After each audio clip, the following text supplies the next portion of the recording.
Hello everyone, कैसे आप लोग? आई होप आप अच्छे होंगे। Welcome to the amazing platform of Physics Wallah. मेरा नाम है उमर। आप देखना शुरू कर चुके हैं एक प्यारी खूबसूरत सी सीरीज जहां पे हम 10 मिनट के अंदर कॉन्सेप्ट सीखते हैं और उसके बाद 4 नंबर के एक प्रीवियस ईयर क्वेश्चन को करने का साहस करते हैं। चलिए जी, बातचीत करते हैं आज हम हाइड्रोजन बॉन्डिंग पर। नाम में मतलब लिखा है कि एक ऐसी बॉन्डिंग जहां पे हाइड्रोजन इन्वॉल्व होगा, उसको हम हाइड्रोजन बॉन्डिंग कहते हैं। ऐसा नहीं है। आइए आपको समझाता हूं कि कब और कैसे बताया जाएगा कि यहां पे हाइड्रोजन बॉन्डिंग है। देखिएगा, आपके सामने प्रस्तुत कर दिया हमने एक मॉलिक्यूल जहां पर जो जेड है उसके ऊपर क्या होना चाहिए भैया? पहले कंडीशन लोन पेयर होना चाहिए। दूसरी कंडीशन ये है कि ये जो वाई जेड एक मॉलिक्यूल आपने बनाया, वहां पे जो जेड एटम होगा वो मोर इलेक्ट्रोनेगेटिव होगा विद रिस्पेक्ट टू वाई। क्या होगा? मोर इलेक्ट्रोनेगेटिव होगा। अगर ज़्यादा इलेक्ट्रोनेगेटिव होगा तो इलेक्ट्रॉन की डेंसिटी खींच करके यहाँ पे जेड की खोपड़ी पे आएगी, तो यहाँ पर डेल नेगेटिव आएगा और यहाँ पर डेल पॉजिटिव आएगा। निस्संदेह ये चीज़ आप कह सकते हैं। अगली चीज़ सुन लीजिए, ये देखो भैया, हाइड्रोजन है और ए जो है कोई एटम हो सकता है, तो ए भी क्या है यहाँ पे? More electronegative than hydrogen. हमने ऐसी कंडीशन यहाँ पे लगा दी है, तो ये भी इलेक्ट्रोनेगेटिविटी का ऑर्डर है भैया। हाइड्रोजन क्या है? Less electronegative with respect to A. तो क्या होगा? इलेक्ट्रॉन खींच के ए की तरफ जाएंगे तो यहाँ पर आएगा डेल नेगेटिव और यहाँ पर आएगा डेल पॉजिटिव। तो देखो भैया, यहाँ पे ये जो डेल पॉजिटिव है उस डेल नेगेटिव को अपनी तरफ क्या करेगा? अट्रैक्ट करेगा, और इसी इंट्रैक्शन को, इसी अट्रैक्शन को हाइड्रोजन बॉन्डिंग बोला गया है, इसी अट्रैक्टिव फोर्स को। और यहाँ पे क्या है? हाइड्रोजन इन्वॉल्व है। इसी वजह से मैं कह रहा था कि बॉन्डिंग को हाइड्रोजन बॉन्डिंग जैसा नाम दिया गया है। वैसे आप इसको क्या कह सकते हैं कि आप कहेंगे भैया देखो, ये भी एक डाइपोल है, ये भी एक डाइपोल है, तो ये तो डाइपोल डाइपोल इंट्रैक्शन हुआ ना। हाँ, डाइपोल डाइपोल इंटरेक्शन हुआ, लेकिन वो इसका एक स्पेशल केस है, इस वजह से इसको एक अलग ही नाम दे दिया गया है। ठीक है, तो हाइड्रोजन बॉन्डिंग एक अलग ही नाम है। ठीक है, इसको थोड़ा सा डिफरेंशिएट कर दिया गया है आपके डाइपोल डाइपोल इंटरेक्शन से। क्लियर है मामला? कोई दिक्कत तो नहीं है? नहीं है। अब सवाल ये आता है कि भैया ये जेड एटम कुछ भी होगा, चलेगा क्या? नहीं, सुनिएगा, वहां पे सिर्फ फोन पॉसिबल है। क्या? सिर्फ फोन पॉसिबल है। अगर फोन आएगा तभी तो इसका क्या होगा? फोर्स ऑफ अट्रैक्शन यहाँ तक जाएगा। फोन लगाएंगे भैया, देख लो कहाँ जा रहा है, वाइब्रेशन जा रहा है। नहीं भैया, ऐसी कुछ बात नहीं है। सुनिएगा ध्यान से, ये जो जेड है वो क्या हो सकता है? तो फ्लोरीन, ऑक्सीजन या नाइट्रोजन हो सकता है। सिर्फ और सिर्फ यही 3 हो सकते हैं जेड। लेकिन ये जो ए है ना, वो 6 चीजें हो सकती हैं। ये जो ए है वो 6 चीजें हो सकती हैं। वो 6 चीजें कौन कौन सी हैं देख लीजिए, आपके सामने प्रस्तुत करता हूं। वो जो ए है, पहली बात तो फोन में से हो तब भी चलेगा, तो 3 लोग तो ये हो सकते हैं। और जो ये ए है वो अगर कोई ऐसा कार्बन हो जो कि sp हाइब्रिडाइड है, कोई एक ऐसा कार्बन हो जिससे 3 फ्लोरीन लगे हैं, कोई एक ऐसा कार्बन है जिससे 3 क्लोरीन लगे हैं, तब वो क्या है? एक्सेप्टेबल है। तब वो एक्सेप्टेबल है। ठीक है जी, तो ये 6 लोग ए हो सकते हैं और ये 3 लोग जेड की जगह पर हो सकते हैं। तब जाकर के वहां पे जो इंटरेक्शन होगा उसको हम क्या बोलेंगे? हाइड्रोजन बॉन्डिंग बोलेंगे, अदरवाइज नहीं बोलेंगे। ठीक है जी, मामला क्लियर है? जैसे मान लो एग्जांपल के तौर पे मैं आपके सामने ना HCl मॉलिक्यूल लिखता हूं। मैंने जानबूझकर ये लिया है क्योंकि अक्सर बच्चों को यहाँ पे कंफ्यूजन रहता है। HCl मॉलिक्यूल में देखो भैया, क्लोरीन की खोपड़ी पे क्या होगा? Del negative. सर कैसे पता? अरे यार, ज्यादा इलेक्ट्रोनेगेटिव है ना विद रिस्पेक्ट टू हाइड्रोजन, तो इलेक्ट्रॉन यही शिफ्ट होगा और यहाँ पर क्या होगा? हाइड्रोजन से इलेक्ट्रॉन लेके जाएगा, तो हाइड्रोजन की खोपड़ी पे डेल पॉजिटिव चार्ज आएगा। तो इनके बीच में जो इंट्रैक्शन है, क्या वो इंट्रैक्शन हाइड्रोजन बॉन्डिंग है? नहीं है। पता है क्यों? यहाँ पे देखें, कृपया यहाँ पे देखें। यहाँ पे जो हाइड्रोजन लगा हुआ है उससे कौन लगा? क्लोरीन। हाइड्रोजन से क्लोरीन लगा हुआ है। क्या यहाँ पे क्लोरीन लिखा है? नहीं लिखा। दूसरी चीज, ये जो आपके सामने जेड है, यहां पे देखो जेड क्या हो सकता है? सिर्फ फोन। इसका मतलब ये हाइड्रोजन बॉन्डिंग नहीं है, ये सिंपली एक क्या है? डाइपोल डाइपोल इंटरेक्शन है। सिर्फ डाइपोल डाइपोल इंटरेक्शन। ये भी एक डाइपोल है ना? HCl खुद में एक डाइपोल है, ये भी एक डाइपोल है। तो 2 डाइपोल आपस में इंटरेक्ट कर रहे हैं, तो ये नाम दिया जाता है। समझ में आ गया क्या? आ तो जाना चाहिए। वाटर मॉलिक्यूल्स की बात कर लेते हैं। जो हमारा वाटर मॉलिक्यूल्स है उसमें देख लीजिए, वाटर में क्या है भैया? यहाँ पे देखें, कृपया करके ये चीज़ देखें, यहाँ पे इस तरीके से लोन पेयर होता है। तो आपको दिख रहा है कि ऑक्सीजन के किनारे किनारे sp3 हाइब्रिडाइजेशन देखने को मिल रहा है। तो वहाँ पे टेट्राहेड्रली उन्होंने अरेंज किया हुआ है 2 हाइड्रोजन और 2 लोन पेयर को। तो होता क्या है? ध्यान से सुनिए इस लाइन को। सामने से वाटर मॉलिक्यूल आएगा, सामने से क्या आएगा? Water molecule. एक दूसरा वाटर मॉलिक्यूल आएगा। किस तरीके से आ रहा है देख लें कृपया, है ना? कृपया यहाँ पर देख लें, यहाँ पे भी यही सेम कहानी है भैया जी। ठीक है, यहाँ पे समझना क्या हो रहा है। यहाँ पे ऑक्सीजन हाइड्रोजन में से ऑक्सीजन इज मोर इलेक्ट्रोनेगेटिव, इसलिए जहाँ जहाँ हाइड्रोजन है हर जगह डेल पॉजिटिव चार्ज है। हर जगह क्या है? डेल पॉजिटिव चार्ज है। हर जगह जहाँ पे हाइड्रोजन है वहाँ पे क्या है? Del positive charge. जहाँ हाइड्रोजन है वहाँ पे क्या है? डेल पॉजिटिव चार्ज है। अब सुनना, यहाँ पे जो डेल पॉजिटिव चार्ज है वो इसके लोन पेयर के साथ क्या करेगा, इंटरैक्ट करेगा, इसके लोन पेयर के साथ ये इंटरैक्ट करेगा, क्योंकि यहाँ पर क्या है, लोन पेयर मतलब इलेक्ट्रॉन की डेंसिटी, और इलेक्ट्रॉन और पॉजिटिव चार्ज इंटरैक्ट कर सकते हैं। सिमिलरली यहाँ ऑक्सीजन की खोपड़ी पे भी लोन पेयर है और ये लोन पेयर इंटरैक्ट करेगा इनके साथ, यहाँ पर भी लोन पेयर है और ये लोन पेयर इंटरैक्ट करेगा इनके साथ। देख लें कृपया, मामला ठीक लग रहा है? तो यहाँ पर आप क्या देख रहे हो, एक वाटर मॉलिक्यूल के किनारे 4 वाटर मॉलिक्यूल इस तरीके से आते हैं। मामला क्लियर है? Yes sir. आगे बढ़ जाते हैं। अगला लिखा हुआ है एसीटोन एंड क्लोरोफॉर्म, तो ये समझ जाएंगे क्या, खुद बना ले जाएंगे। कैसे करेंगे भैया, देख लो। एसीटोन क्या होता है, एसीटोन आपने पढ़ा होगा CH3 डबल बॉन्ड O, और क्लोरोफॉर्म क्या होता है भैया, HC, और यहाँ पर क्या लगा दो, 3 क्लोरीन, है ना, पढ़ा है क्या? यस सर, पढ़ा हुआ है, कोई दिक्कत नहीं है। CHCl3 आप यही तो लिख रहे हो। हाँ, मामला क्लियर है। यहाँ पे देखिए ऑक्सीजन की खोपड़ी पे क्या है भैया, लोन पेयर, ऑक्सीजन की खोपड़ी पे लोन पेयर, ऑक्सीजन की खोपड़ी पे लोन पेयर, और यहाँ पे क्या, क्लोरीन इलेक्ट्रॉन अपनी तरफ खींचेंगे तो भैया ये इलेक्ट्रॉन यहाँ से भी आगे खींचा जाएगा, तो हाइड्रोजन की खोपड़ी पे डेल पॉजिटिव चार्ज, तो इनके इंट्रैक्शन को आप क्या बोलोगे, हाइड्रोजन बॉन्डिंग बोलोगे। भैया कैसे बोलोगे, देखो भैया ध्यान सुनना, ये जो जेड एटम है वो ऑक्सीजन हो सकता है, हाँ अलाउ है। हाइड्रोजन है, हाइड्रोजन से ए जुड़ा हुआ है, कार्बन, एक ऐसा कार्बन जो कि एक ऐसा कार्बन जिससे 3 क्लोरीन जुड़े हुए हैं, तो निश्चित रूप से ये अलाउड है। अच्छा, अगला देख लेते हैं, एसीटोन एंड एसिटाइलिन। मैं चाह रहा हूं खुद बना दें, आप कर ले जाएंगे क्या? ये आपका एसीटोन है और आगे देखें HC ट्रिपल बॉन्ड C, और क्या हो जाएगा अगला H, तो ये एसिटाइलिन है, ये एसीटोन है। आपको समझ में आ चुका होगा कि यहाँ पे भैया जी लोन पेयर है और यहाँ पे डेल नेगेटिव चार्ज है, हाइड्रोजन की खोपड़ी पे डेल पॉजिटिव। क्यों? क्योंकि ये कार्बन कैसा है, sp हाइब्रिडाइड, और sp हाइब्रिडाइज कार्बन जो होता है वो ज़्यादा इलेक्ट्रोनेगेटिव है, तो इनके बीच में क्या होगा, इंटरेक्शन, और इस इंटरेक्शन को आप हाइड्रोजन बॉन्डिंग बोल सकते हैं। अब मन में प्रश्न आता है कि कहाँ पे ज़्यादा हाइड्रोजन बॉन्डिंग होगी, है ना, कब और कैसे ये पता करेंगे? तो देखना भैया, हाइड्रोजन बॉन्डिंग है क्या, आप ये देख रहे हो कि ये जो जेड एटम है उसका जो लोन पेयर है, ध्यान दीजिएगा, उसका जो लोन पेयर है वो इंटरैक्ट करता है उनके डेल प्लस के साथ। इसका जो लोन पेयर है वो इंटरैक्ट करता है किसके साथ, इसके साथ, डेल प्लस के साथ, ठीक है।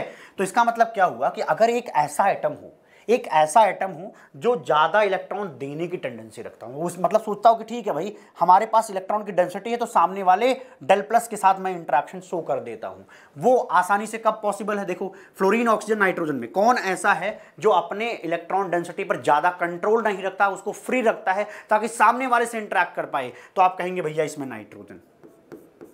नाइट्रोजन ऐसा है जो अपने ऊपर के लोन पेयर्स को क्या करता है मेरे भाई, अवेलेबल कराता है, किसके लिए, सामने वाले इंटरेक्शन के लिए। तो ये लिख लेना, है ना, कि availability of lone pair nitrogen के केस में ज़्यादा विद रिस्पेक्ट टू फ्लोरीन। इसका रीजन ये है कि फ्लोरीन ज़्यादा इलेक्ट्रोनेगेटिव, वहाँ पर effective nuclear charge Z effective ज़्यादा होता है, तो अपने ही इलेक्ट्रॉन को कंट्रोल करके फ्लोरीन बैठा होता है, वो देने की कोशिश नहीं करता, वो इंटरेक्शन उतना नहीं करवा पाता, तो नाइट्रोजन की खोपड़ी पर लोन पेयर ज़्यादा इंटरेक्ट करता है। अच्छा जी, ये बेटर चीज यहां से पता चल गई। अब देखो यहां पे जो ए है उसमें कोई ऐसा होना चाहिए जो इलेक्ट्रॉन खींचने में माहिर हो, तभी तो यहां पर पॉजिटिव चार्ज खूब बढ़ेगा, और जितना ज़्यादा ये पॉजिटिव चार्ज बढ़ेगा उतना ज़्यादा ही तो इनके बीच में इंटरेक्शन होगा। तो ये पॉजिटिव चार्ज को बढ़ाने का तरीका क्या है कि इस बॉन्ड से इलेक्ट्रॉन अपनी तरफ शिफ्ट करा लो। वो पॉसिबल कब है? जब वहां पर ए की जगह पर आप क्या रख दो, फ्लोरीन, क्योंकि फ्लोरीन मोस्ट इलेक्ट्रो नेगेटिव है। बात समझ में आ गई क्या? मामला समझ में आया? Yes sir. इसका मतलब है कि अच्छा इंटरेक्शन के लिए हमें क्या रखना पड़ेगा, यहाँ नाइट्रोजन और यहाँ पे फ्लोरीन। समझ में आ गया? तो हम कैसे चेक करें, पहले हम देखते हैं partial positive charge on hydrogen. Partial positive charge on hydrogen जितना ज़्यादा होगा उतना ज़्यादा इंटरेक्शन। अगला, electron density on Z atom. तो जेड एटम अगर नाइट्रोजन है तो वहाँ पे सबसे ज़्यादा इलेक्ट्रॉन डेंसिटी होगी जो कि इंटरैक्ट करेगा उस डेल पॉजिटिव के साथ। आगे बढ़ जाता हूँ। टाइप्स ऑफ हाइड्रोजन बॉन्डिंग दो तरीके का होता है, इंटरमॉलिक्यूलर एंड इंट्रामॉलिक्यूलर। अगर दो मॉलिक्यूल्स हैं, है ना, अड़ोसी पड़ोसी हैं, वो एक दूसरे से क्या कर रहे हैं, अट्रैक्शन में आ रहे हैं, तो उसको बोलेंगे इंटरमॉलिक्यूलर।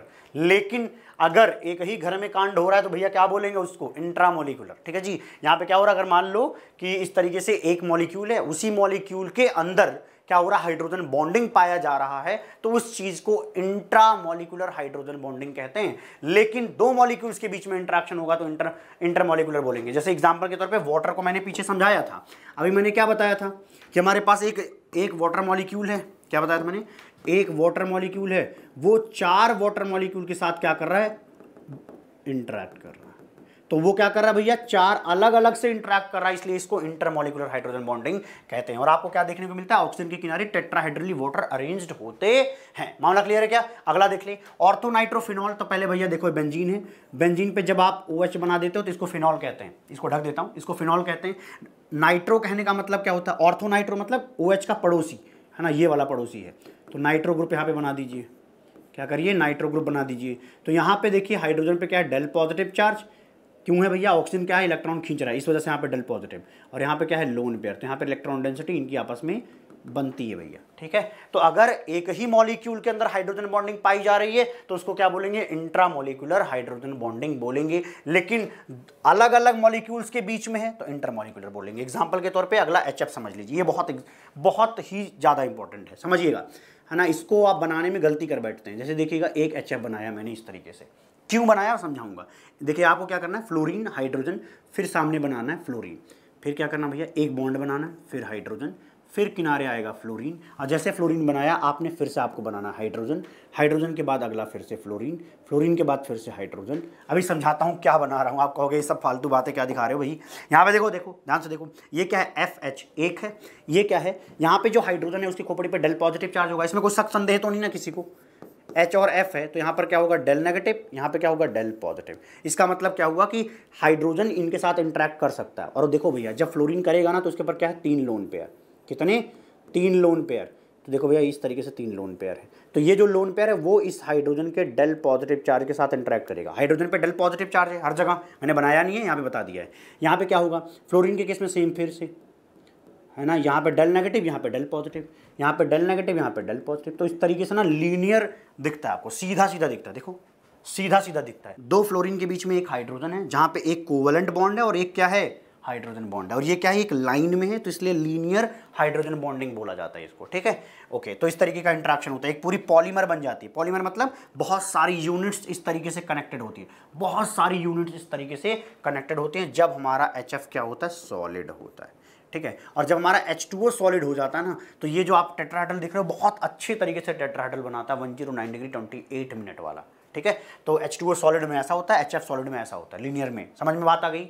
अच्छा, आप सोच सकते हो यार भैया ये हाइड्रोजन यहाँ किनारे भी तो रख सकते थे। नहीं, हाइड्रोजन के किनारे हमेशा आपको 180 डिग्री ही दिखना चाहिए, ऐसा हमेशा 180 डिग्री, वो लीनियर ही होना चाहिए हाइड्रोजन के किनारे किनारे। फ्लोरीन में क्यों हो पा रहा है, क्योंकि फ्लोरीन कैसा, देखो sp3 हाइब्रिडाइज्ड, उसने एक बॉन्ड बना रखा है, 3 उसने क्या लगा रखे हैं, लोन पेयर, और उनके lone pair sp3 hybrid orbital के अंदर हैं। तो जो आप ये इंटरेक्ट करा रहे हो वो इलेक्ट्रॉन कहाँ पे, sp3 के अंदर है। तो यहाँ पर इस तरीके से एंगल बन सकता है, पॉसिबिलिटी है। तो ये इसी तरीके से बनाया जाता है मेरे भाई, समझ में आया क्या?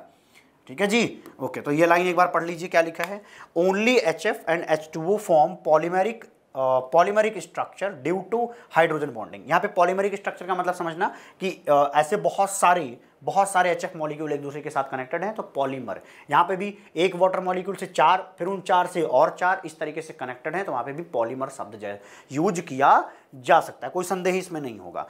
HF फॉर्म लिखा है, HF फॉर्म्स लीनियर पॉलीमेरिक, ये क्या कर रहा है, लीनियर पॉलीमेरिक बना रहा है। Whereas H2O forms tetrahedral polymeric structure, वो क्या कर रहा है, टेट्राहेड्रल पॉलीमेरिक स्ट्रक्चर बना रहा है। तो इसमें कोई रॉकेट नहीं पढ़ा रहा है, मैं नॉर्मल सी बात बता रहा था। पैरानाइट्रोफिनॉल की बात देख लेते हैं। पैरानाइट्रोफिनॉल की बात करें तो देखो भैया ये है पैरानाइट्रोफिनॉल, यहाँ पे थोड़ा सा ऊपर बन चुका है। तो पहले आप इसको नोट डाउन करें कृपया, तुरंत करें, हालांकि टाइम नहीं है, 1 मिनट में देख लेते हैं। हाँ, यहाँ पे क्या हम मान लेते हैं, मैं थोड़ी देर के लिए हटा रहा हूँ भाई, है ना, इसको हटा रहा हूँ, आप इसको खुद बना लेंगे, मैंने समझा दिया है कि किस तरीके से करते हैं, बाकी आप खुद बना लें कृपया, ठीक है। यहाँ पे क्या है, OH पैरानाइट्रोफिनॉल है ना, तो N double bond O N double bond O, ये हो जाएगा। यहाँ पर देखिए N double bond O double bond O और H, क्लियर है जी? Yes sir. एक चीज़ देखना भाई, यहाँ पे क्या है कि हमने 2 मॉलिक्यूल लिए हैं, ऐसे बहुत सारे मॉलिक्यूल्स एक दूसरे के साथ हाइड्रोजन बॉन्डिंग करते हैं। देखिएगा कैसे, यहाँ पे जो OH है वहाँ पे क्या, हाइड्रोजन पे डेल पॉजिटिव चार्ज है, हाइड्रोजन पे डेल प्लस है, ऑक्सीजन पे डेल नेगेटिव है, या कहो लोन पेयर है। यहाँ पे भी ऑक्सीजन पे लोन पेयर है और सामने हाइड्रोजन के पास क्या, पॉजिटिव चार्ज, तो आपस में इंटरेक्ट करेंगे। और इसी तरीके से सामने से भी इंटरेक्शन होगा, इसके साथ कोई और हाइड्रोजन आके इंटरेक्ट कर जाएगा, ठीक है। यहाँ पे इस तरीके से इंटरेक्शन होगा, यहाँ पे भी इंटरेक्शन पॉसिबल है। मतलब ना बहुत सारे वाटर मॉलिक्यूल्स, सॉरी वाटर कह दिया, पैरानाइट्रोफिनॉल क्या होगा, एक साथ इकट्ठा हो जाएंगे। इसका मतलब होता है एसोसिएशन होना। इकट्ठा होने से क्या होगा, एक साथ रहेंगे। अगर वो एक साथ रहेंगे ना तो इसको बोला क्या जाता है, ध्यान से सुनना, इसको बोला ये जाता है कि एसोसिएशन हो गया तो इसका बॉइलिंग पॉइंट ज़्यादा आएगा with respect to this one. क्योंकि देखो पैरानाइट्रोफिनॉल और ऑर्थोनाइट्रोफिनॉल दोनों का मॉलिक्यूलर मास तो सेम है, लेकिन अंतर किसमें आ गया कि यहां पर हाइड्रोजन बॉन्डिंग कैसी है, इंटरमॉलिक्यूलर हाइड्रोजन बॉन्डिंग है। दो अलग अलग मॉलिक्यूल पास पास आ रहे हैं तो यहां पर क्या आएगा, इसको दूर करने के लिए, वेपर बनाने के लिए हमें ज़्यादा टेम्परेचर देना पड़ेगा, इसलिए हमें इसका बॉइलिंग पॉइंट क्या मिलेगा, ज़्यादा मिलेगा। With respect to this one इसका बॉइलिंग पॉइंट आपको कम मिलेगा। ऐसा क्यों, क्योंकि ये अकेला मदमस्त अकेले घर में रह रहा है, ये बाकियों के साथ कोई इंटरेक्शन नहीं शो करता, अपने जैसे किसी के साथ इंटरेक्शन शो नहीं करता। तो बॉयल करना इसका आसान है भाई, ये अकेले हाथ बांध के ऐसे खड़ा है, तो इसको आप हिट करोगे तो भैया उड़ लेगा ये, ठीक। लेकिन यहां पर एक दूसरे के साथ इन्होंने हाथ पकड़ा हुआ है, एक ने दूसरे का, दूसरे का तीसरे ने, हाँ, तो आपको ज्यादा टेम्परेचर दे करके पहले उनके जो हाथ पकड़े हुए मतलब फोर्स ऑफ अट्रैक्शन है ना, उसको तोड़ना पड़ेगा, हाइड्रोजन बॉन्डिंग को तोड़ना पड़ेगा। तो यहां से आपको बॉइलिंग पॉइंट का भी अंदाजा लग चुका है। क्लियर है जी। और यहां पर अगर मैं HF और इसमें पूछूं, HF और H2O में, तो आप क्या बोलोगे, जो H2O है वो ज्यादा बॉइलिंग पॉइंट रखता है ना। H2O क्या करता है, ज्यादा बॉइलिंग पॉइंट रखता है। क्यों, क्योंकि एक H2O के किनारे आपको दिख रहा है कि बहुत ज्यादा हाइड्रोजन बॉन्डिंग है। अगर बहुत ज्यादा हाइड्रोजन बॉन्डिंग है तो निश्चित रूप से उसी का बॉइलिंग पॉइंट क्या आएगा, ज्यादा आएगा। क्लियर है। ओके, आगे बढ़ जाते हैं। वाटर का केस देख लेते हैं कि देखो भाई हमारे घर में मान लो H2O रखा हुआ है, हमने क्या किया, उसको फ्रिज में रख दिया। हमने फ्रिज में रखा तो वो क्या हो गया, सॉलिड हो गया। और आप देखते हैं कि कम पानी रखते हैं लेकिन इसके बावजूद उसका लेयर उठ जाती है जब वो बर्फ बनता है। इसका मतलब क्या हुआ, वॉल्यूम बढ़ गया। वॉल्यूम बढ़ा कैसे होगा, डेंसिटी घटा के बना होगा। अब सवाल आता है डेंसिटी घटी क्यों होगी, है ना। इसके बाद यहाँ पे कैसे पता, डेंसिटी घटने का रीजन देखो भैया क्या है कि यहाँ पे एक वाटर मॉलिक्यूल के किनारे किनारे 4 वाटर मॉलिक्यूल्स लगे। कितने, 4 वाटर मॉलिक्यूल्स लगे। तो वहां पर 4 वाटर मॉलिक्यूल्स एक दूसरे से ना टेट्राहेड्रली अरेंज्ड हैं, वो बीच में नहीं आ रहे, एक दूसरे से इसी तरीके से अरेंज्ड हैं। तो ये खाली जगह हो गई, खाली जगह हो गई, खाली जगह हो गई, खाली जगह हो गई। पहले ऐसा नहीं था, वाटर में मान लो ऐसे रहे होंगे एक साथ, तो बाद में क्या हुआ, ऐसे निकल के बाहर आ गए। मतलब एक स्ट्रक्चर में उनको आना जरूरी है, तो आएंगे तो वाइड्स क्रिएट होगा, खाली जगह क्रिएट होगी, तो इसलिए डेंसिटी लोअर हो जाती है बर्फ की। अरे सिंपल सी बात है, बर्फ जो है पानी के ऊपर तैरता है, क्यों, क्योंकि डेंसिटी लोअर है। सिंपल सी बात है। नंबर ऑफ, यहाँ पे देखिए क्या लिखा है, number of water molecules attach to the one, तो आप बोलेंगे 4, 4 तो अटैच्ड ना, 1 से 4 अटैच्ड है। अगली चीज यही लिखिए, tetrahedrally bonded to the water molecule in the solid state, ठीक है। H2O solid. लिक्विड की यहाँ पे डेंसिटी की बात करें, डेंसिटी ज्यादा किसकी होती है, लिक्विड की, तभी तो क्या होता है, वाटर की खोपड़ी पे आपका ये बर्फ तैर पाता है। वॉल्यूम की बात करें तो इसका उल्टा होगा, है ना, डेंसिटी और वॉल्यूम में यही तो रिलेशन होता है। अगला क्वेश्चन आपके सामने प्रस्तुत कर देता हूँ, अब मुझे लगता है आप कर ले जाएंगे।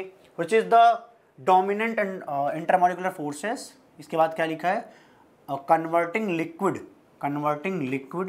CH3OH to gas. सिंपल बात है, देखो OH लिख दिया यहाँ पे, इसका मतलब क्या है, यहाँ पे हाइड्रोजन बॉन्डिंग हो रहा होगा।